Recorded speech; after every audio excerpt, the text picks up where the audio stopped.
the house next door.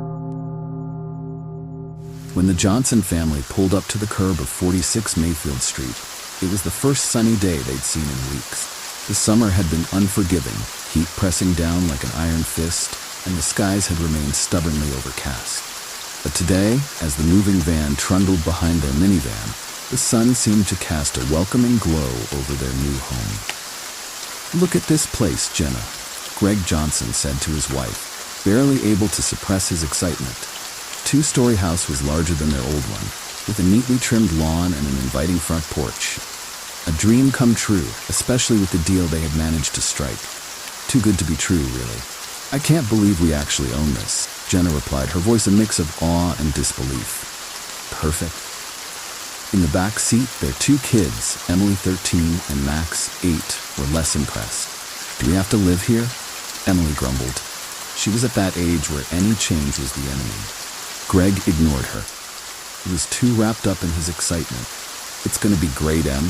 You'll love it once you settle in," Greg said, pulling the minivan into the driveway. As they stepped out of the car, a shadow passed briefly over Jenna's face. She glanced over at the house next door.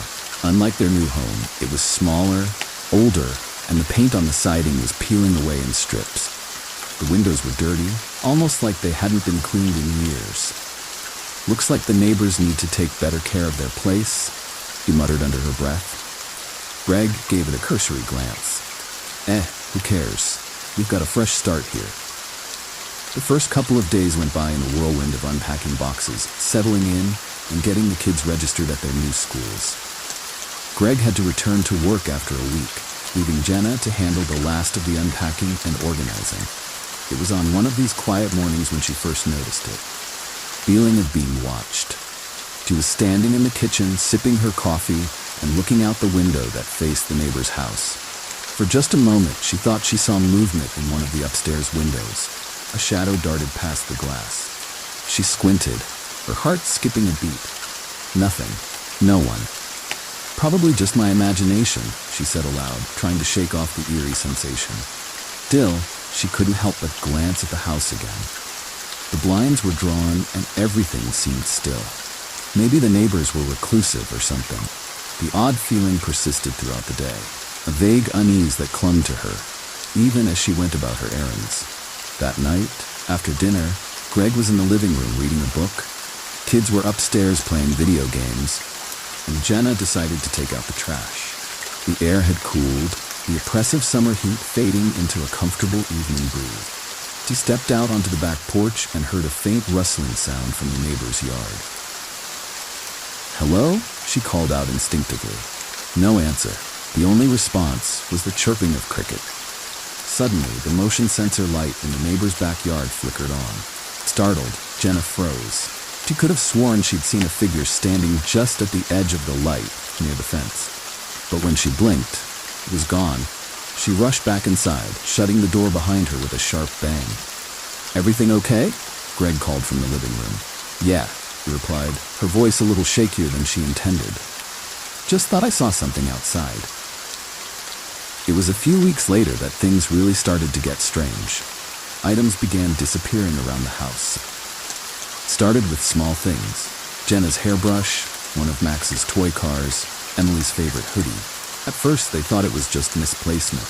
Moving into a new house meant things were bound to get lost in the chaos. But then more significant things started vanishing. Greg's laptop charger, Jenna's jewelry, even a couple of kitchen knives. "You think someone's been in the house?"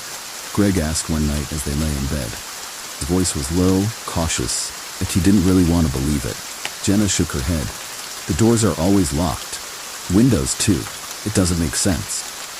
But it wasn't just the missing items. The feeling of being watched had only intensified. Jenna couldn't shake the sensation that someone, somewhere, was always observing her.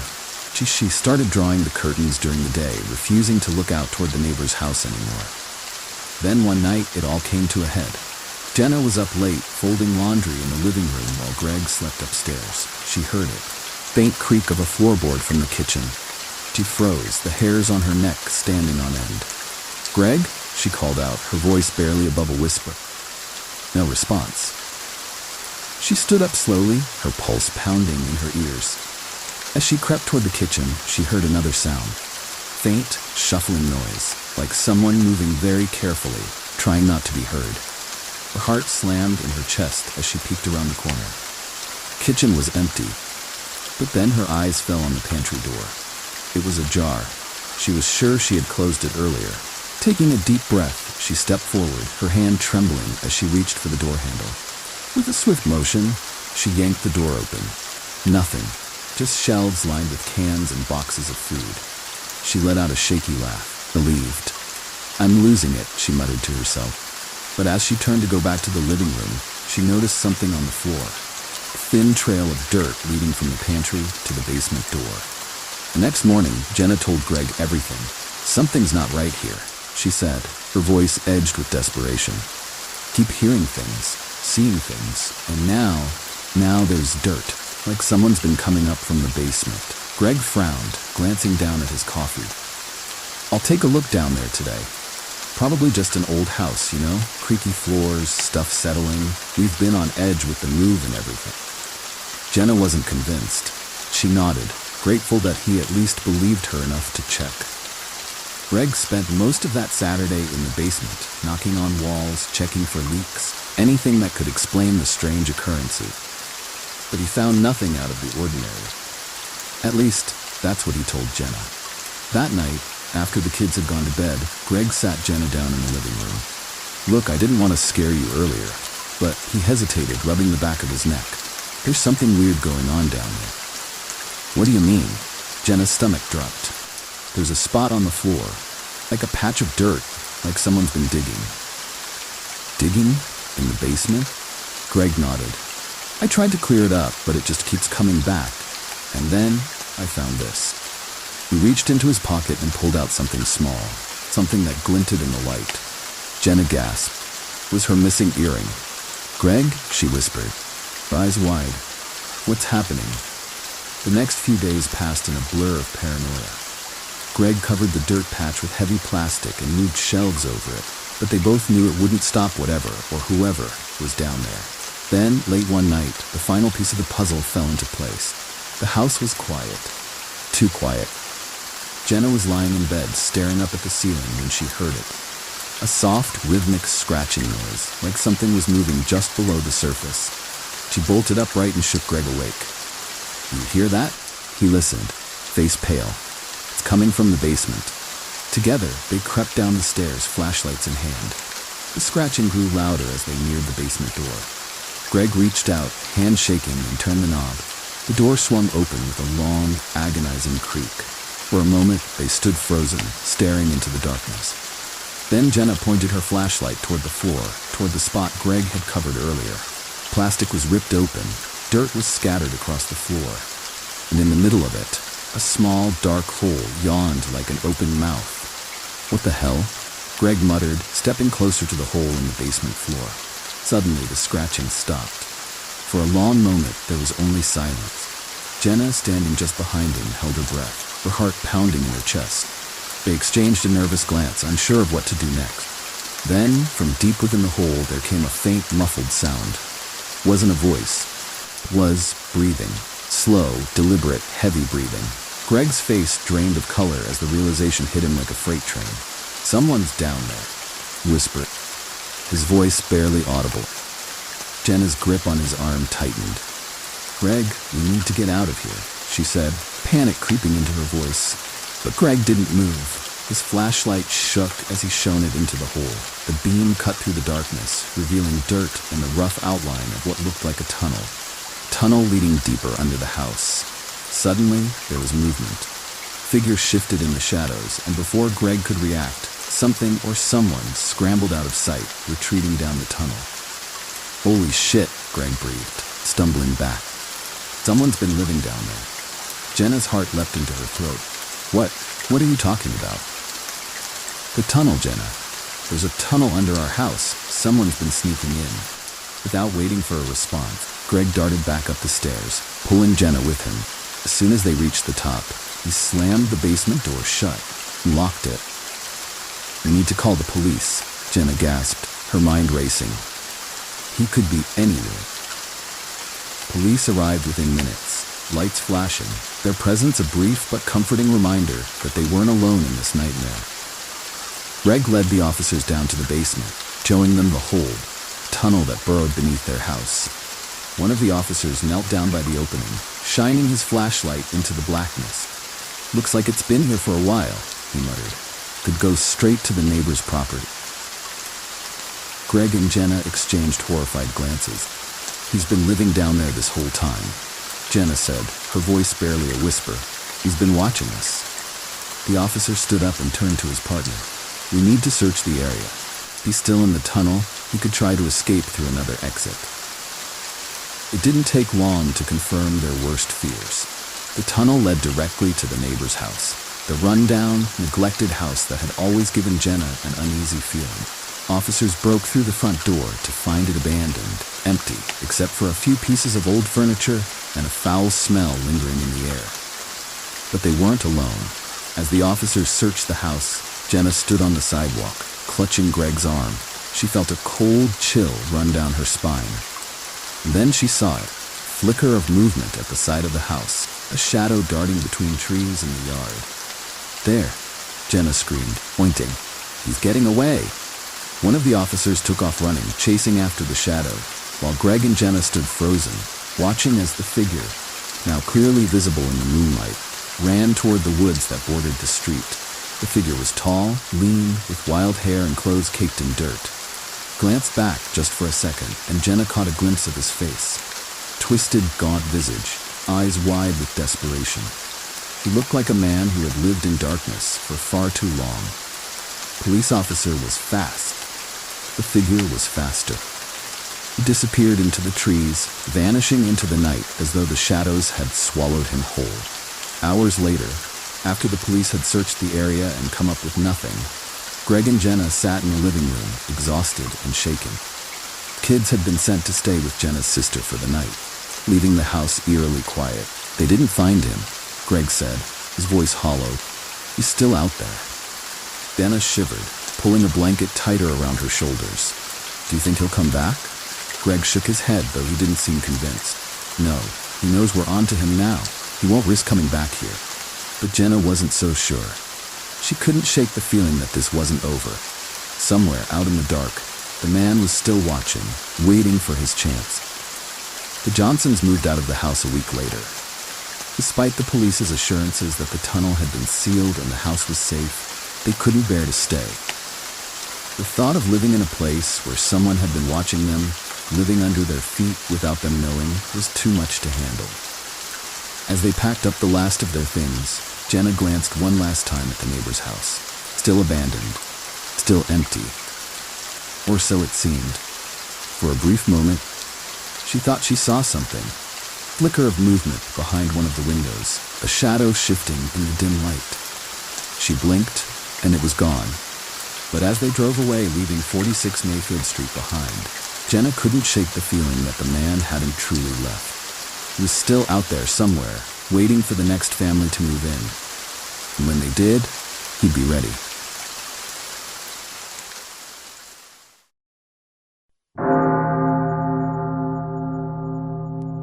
In the fall of 1995, I was 17, and like many teenagers looking for extra cash, I'd taken up babysitting. My mom's friend had referred me to a family in the upscale town of Essex, New York. At first, I hesitated. Essex wasn't close. It was a good hour's drive from my small town of Ridgeway. But when I found out how much they were willing to pay, quickly agreed.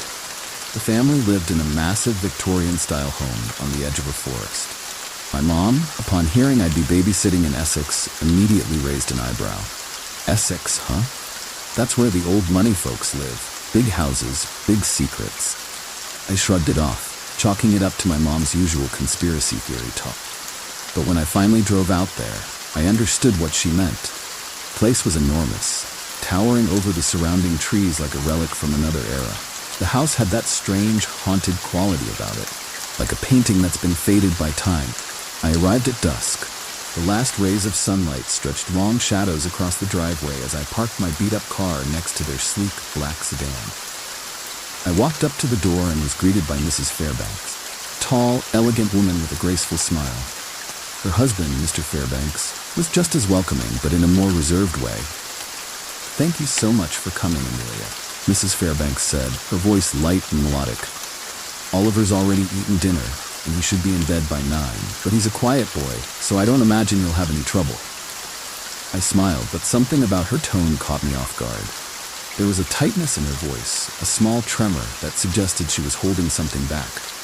But before I could dwell on it, she led me to Oliver. He was sitting on the floor of the living room, quietly playing with a set of wooden blocks. He couldn't have been more than 7 years old, with pale skin and wide, curious blue eyes. "Hi, Oliver," I said cheerfully. "What are you building there?" He looked up at me, his gaze unnervingly steady. "A tower," he whispered, barely audible. For some reason, his response sent a small shiver down my spine. There was something about his eyes, calm but intensely focused. Still, I shook off the feeling. He was just a kid. The Fairbankses left soon after, and I was left alone with Oliver in that giant creaking house. Everything seemed fine at first. We ordered pizza, watched some cartoons, and I helped him into his pajamas by 8:30. By the time 9 rolled around, Oliver was ready for bed. As I tucked him in, I noticed him glancing nervously toward the ceiling. "What's up, buddy?" I asked, smoothing the blanket over him. "Do you hear them?" he asked, voice a low whisper. "Hear what?" "The whisperers," dead simply, "in the attic." Cold prickle ran down my arms. "What do you mean, whisperers?" "They come at night. They say my name sometime." I laughed nervously, trying to brush off his words. "It's probably just the wind, Oliver. Old houses make a lot of noise, you know?" But his eyes were dead serious. "No, they're not the wind." Forced a smile. "Well, you're safe with me, okay? No whisperers are getting past me." Oliver didn't respond, just pulled the blanket up to his chin, staring at the ceiling with those wide, unblinking eyes. I shut off the light and left the room, but his words lingered in my mind. It was quiet after that, almost too quiet. Kind of silence that presses against your ears, making every creak and groan of the house feel amplified. I was sitting in the living room, flipping through a magazine, when I heard it. A soft, barely perceptible sound. Tap, tap, tap. I froze, straining to listen. First, I thought I'd imagined it, but then it came again. Tap. It was coming from the ceiling, directly above me, the attic. My heart started to race. "It's just an old house," I told myself. "Houses settle. It's nothing." But then, out of nowhere, the phone rang, loud and shrill, cutting through the silence. I jumped, my heart leaping into my throat. I grabbed the receiver, trying to calm myself down. "Hello?" There was no response, just breathing. "Hello?" I repeated, my voice trembling slightly. The breathing grew louder, more deliberate, as if someone was holding the phone close to their mouth, letting me know they were there. Then, just as suddenly as it started, the line went dead. I slammed the phone down, my hands shaking. I couldn't shake the feeling that someone, or something, was watching me. The rest of the night was a blur of creeping dread. I tried to distract myself by watching TV, but my eyes kept drifting toward the ceiling, imagining footsteps in the attic, whispering voices, calling out to Oliver. The house seemed to breathe around me, the walls closing in. Around midnight, I decided to check on Oliver. His room was at the far end of the hallway, past a long stretch of dark, shadowed floorboards. As I walked, I swore I heard something, faint, like voices carried on the wind. I opened Oliver's door and peered inside. He was asleep, tucked safely under his blanket. I breathed a sigh of relief and was about to turn away when I heard it, a soft whisper. "Oliver."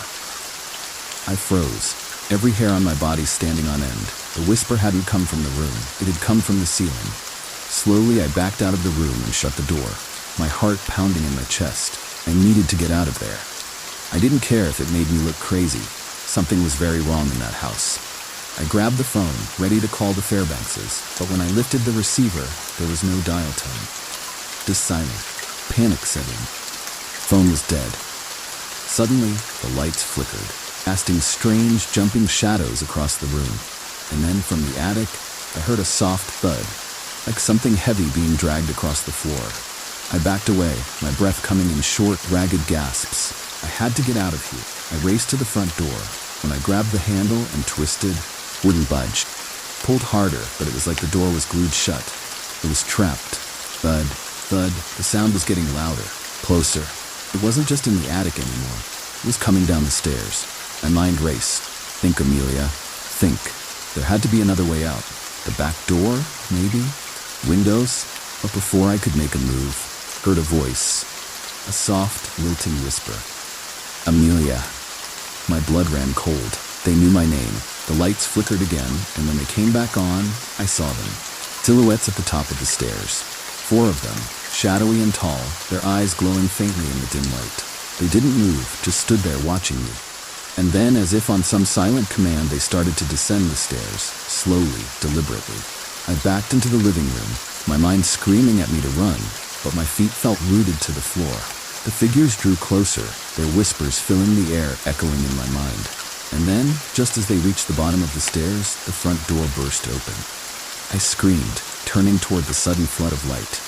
It was the Fairbankses. Amelia, what the hell is going on? Mr. Fairbanks shouted, rushing into the house. He looked around, but the figures were gone. The whispers had stopped. Tried to explain, but the words wouldn't come. I could only point to the stairs, my body trembling uncontrollably. Mrs. Fairbanks looked at me with wide, fearful eyes. You saw them, didn't you? She whispered, her face pale. I nodded, unable to speak. She exchanged a glance with her husband, and in that moment, I understood. They knew. They'd always known. Without another word, they grabbed Oliver from his bed, and we all left the house. I never went back. To this day, I don't know what I saw in that house, but sometimes late at night, I still hear them. The whispers, calling my name. And that's the story of the night I came face to face with something I can't explain. Something I wish I could forget, but never will.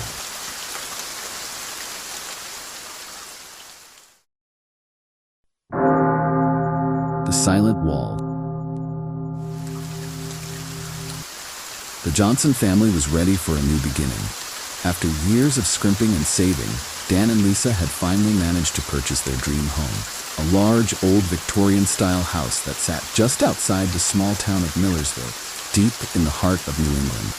It was a little rough around the edges, but it had character, as Lisa liked to say. Their teenage daughter, Emma, wasn't as convinced, especially when the first thing she noticed was the strange way the house seemed to creak even when no one was walking. This place is creepy, Emma muttered as she stepped inside for the first time. The air felt thick and cold, almost like it hadn't been disturbed in years. Lisa laughed and gave her a playful nudge. Oh, don't be so dramatic. It just needs a bit of love, that's all. Dan, always the optimist, chimed in. Yeah, a bit of paint, some new furniture, and this place will feel like home in no time. He placed his hand on the banister, giving it a firm shake. The wood groaned, sending dust into the air. Maybe we'll start with some repairs, though. The house had been vacant for several years, abandoned by the previous owner after a fire in one of the back rooms left a portion of the structure heavily damaged. But it was nothing that couldn't be fixed. Dan had assured Lisa when they toured the house. The price had been too good to pass up, especially given how much space it offered compared to the cramped city apartment they were used to. Come on, Emma. You can help us with some of the renovations. We're going to make this place awesome, Lisa said, trying to brighten her daughter's mood. Emma just rolled her eyes. As they began unpacking, they couldn't shake the feeling that the house was watching them. It didn't take long for the Johnsons to dive into their renovation plan. Dan had already started tearing down some of the damaged walls in the living room, hoping to rebuild it before the winter set in. With a sledgehammer in hand, he swung hard, sending chunks of plaster crashing to the floor. Lisa watched from the corner, sweeping up the debris as it fell. That wall was in bad shape, Dan muttered between swings. Probably got water damage from the fire.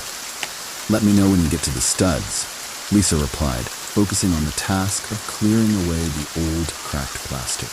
She was eager to start painting once they could put up new drywall. As Dan continued to smash through the wall, something strange happened. The hammer hit something solid, something that wasn't wood or plaster. He stopped, frowning. What the hell? He reached out and pulled at the loose fragments, his hands trembling slightly as more of the wall crumbled away. As he peeled back the final pieces of plaster, a deep, dark cavity was revealed, and nestled inside it was something human-shaped. Lisa froze, her broom falling from her hands. Dan, is that?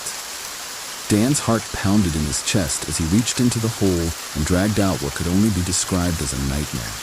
There, in the hollow of the wall, was a human skeleton, curled up and lifeless, bones brittle and yellowed with time. The skull grinned up at them, hollow eye sockets staring blankly at the ceiling. "Oh my God," Lisa whispered, stumbling backward. "Dan, what did we just find?" Dan swallowed hard, unable to tear his eyes away from the grotesque sight. I don't know. We need to call the police." The police arrived shortly after, cordoning off the living room while the coroner examined the remains. Detective Howard, a burly man with salt and pepper hair, approached Dan and Lisa, his expression grim. "This doesn't happen every day," he muttered, glancing back at the hole in the wall where the skeleton had been found. "It's strange, though. No missing persons report for anyone matching this description has been filed in decades. The body's been here for a long time." "How long?" Dan asked, his voice shaky. He was still reeling from the discovery, the image of the skeleton burned into his mind. "Hard to say exactly. We'll have to run some tests, but I'd estimate at least 30 or 40 years. Maybe longer." Who would do something like this? Why would someone put a body in the wall? Howard's eyes narrowed. "That's what we're here to find out. And I'll tell you this. Whoever did this didn't want the body to be found. They went to a lot of trouble to seal it up. Question is, why?" As the police continued their investigation, Dan and Lisa tried to stay out of their way, but they couldn't shake the feeling that something was horribly wrong with the house. Emma, too, was growing increasingly uncomfortable. She had taken to sleeping with the lights on, her room suddenly feeling far less safe than before. "Do you think the house is haunted?" she asked one night as they sat together at the dinner table. Her voice was light, almost playful. There was an edge of genuine fear beneath it. Lisa forced a smile. "Don't be silly. It's just an old house, honey. The body was hidden a long time ago. It has nothing to do with us." But Emma wasn't convinced. "Then why does it feel like someone's watching me all the time?" A few days after the discovery, things started to get worse. At night, the house seemed to come alive with noises, soft, barely audible at first, but growing louder with each passing day. It was the sound of scratching, fingernails scraping against wood, coming from inside the walls. Dan tried to brush it off as the house settled in, but deep down, he knew better. The sound was too deliberate, too unnatural. It seemed to follow them, shifting from one room to the next, as if something or someone was moving through the walls, watching them. One night, while lying in bed, Dan heard the scratching just inches from his head. He shot up, heart racing, and turned to Lisa, who was already awake, staring at the wall with wide, frightened eyes. "You heard it too?" she whispered, her voice barely audible. Dan nodded. "It's been happening every night. I don't know what it is." They sat in silence for a moment, listening to the sound, their fear growing with each passing second. The scratching was getting louder, more insistent, like something was trying to break through the walls. "Maybe it's rats," Lisa suggested weakly, though they both knew that wasn't the case. Dan couldn't sleep after that. He spent the next day ripping apart the sections of the house where the sounds were the loudest, hoping to find an explanation. But there was nothing. No animals, no pipes, no structural issues, just empty, silent wall. That night, the scratching came back. Things took a terrifying turn when the scratching stopped and was replaced by something even more unsettling. Voices. At first, they were faint whispers, barely discernible, but over time they grew louder, more distinct. Lisa heard it first while she was alone in the kitchen. A voice, soft and pleading, called her name. "Lisa." She dropped the knife she was holding, her heart pounding in her chest. "Dan?" she called out, but there was no answer. She rushed into the living room, where Dan and Emma were sitting, both of them looking just as pale and scared as she felt. "You heard it too?" Dan asked, his voice trembling. Lisa nodded. It was like someone was right behind me, saying my name. Emma whimpered, pulling her knees to her chest. "I've heard it too. Been happening every night in my room." Dan felt a pit form in his stomach. This wasn't normal. The house was no longer just fixer-upper with a dark past. It was something more, something wrong. The discovery of the body had awoken something, and now it was making itself known. "We need to leave," Emma said suddenly, her voice shaky. "This house, it's not safe." Dan wanted to agree. Every instinct in his body screamed at him to grab his family and run, but something was holding him back. Felt drawn to the house, like there was something here he needed to uncover. "We can't leave yet," he said quietly. "Not until we know what's really going on." Desperate for answers, Dan dug deeper into the house's history. He visited the town archives, spoke to neighbors, and scoured old records, trying to piece together the story of the previous owners. What he found was chilling. The house had once belonged to a man named Samuel Holt, a reclusive figure who had lived there alone for many years. According to local legend, Holt had been involved in some shady dealings, gambling, loan sharking, and possibly even murder. People in the town had always suspected he was hiding something, but no one could prove it. And then, one day, Holt disappeared. No one knew where he went or what happened to him. The house had sat empty ever since, abandoned and forgotten, until the Johnsons bought it. Dan's stomach turned as he realized the truth. The body they had found in the wall, it had to be Holt. The man had been murdered, his body hidden away for decades, and now his spirit was haunting the house, seeking revenge. The voices grew louder, more persistent. They followed the family wherever they went, filling the house with a constant, eerie presence. Dan knew they had to do something, anything, to put an end to it. One night, as the whispers reached a fever pitch, Dan made a decision. He grabbed a sledgehammer and marched to the living room, determined to tear the house apart if he had to. Lisa and Emma watched in fear as he began smashing through the walls, ripping away the plaster and wood, desperate to find the source of the haunting. And then, as the dust settled, they saw it. Behind the wall, hidden away for years, was a small, hidden room. Inside, a figure sat slumped against the wall. A man, his body decayed and rotting, but still eerily intact. It was Samuel Holt. But that wasn't the worst part. In his hand, clutched tightly even in death, was a bloody knife. And lying beside him, partially hidden under the rubble, was another body. A woman, her face frozen in a silent scream.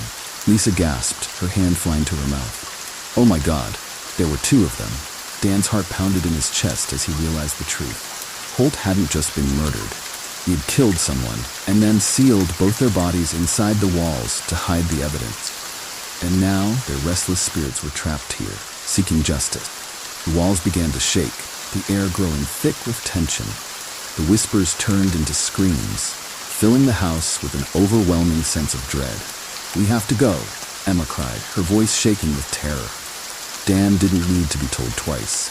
He grabbed his family and ran, leaving the house behind as it seemed to crumble around them. The Johnsons never returned to the house. They left Millersville, hoping to start fresh somewhere far away from the horrors they had uncovered. But the house remained, its walls still whispering their dark secrets to anyone who dared to listen. And sometimes, on quiet nights, if you listened closely, you could hear the scratching, the sound of the past, trying to claw its way back into the light.